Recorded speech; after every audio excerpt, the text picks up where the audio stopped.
Kondisi politik pasca deklarasi Anies Baswedan sebagai presiden untuk Nasdem di Aceh nih Bang. Partai Nasdem, DPP Partai Nasdem telah memutuskan Bapak Anies Rashid Baswedan sebagai calon presiden.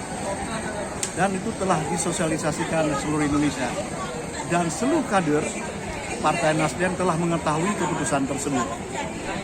Dan insya Allah, sikap Partai Nasdem itulah konsisten, tidak akan pernah berubah. Sekali kami telah menetapkan calon presiden adalah Bapak Anies Baswedan, maka kami akan mempertahankan sampai kemudian itulah hari pendaftaran. Dalam konteks Nasdem, Pak Anies telah tetap menjadi presiden dan tidak akan pernah berubah. Yang harus diingat bahwa kalau ada anggapan bahwa akan terjadi perubahan, menurut kami Partai Nasdem itu tidak akan pernah terjadi. Karena Ketua Umum telah menyatakan bahwa sekali layar terkembang, surut berpandang. Kami bukan partai yang mencela-mencela. Nasdem itu adalah partai yang selalu konsisten. Karena konsistensi itulah, maka lawan dan kawan menghormatinya.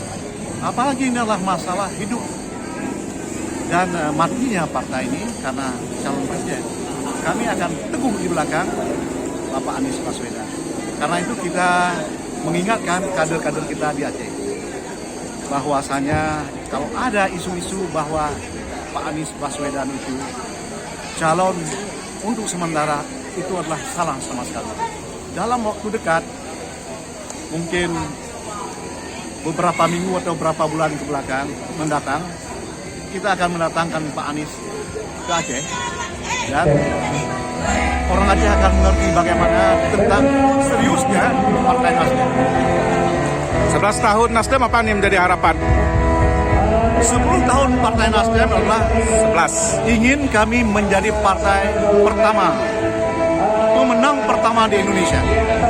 Target kami adalah Partai Nasdem dengan presidennya Pak Anies menjadi partai pemenang pertama di Indonesia. Itulah target kami.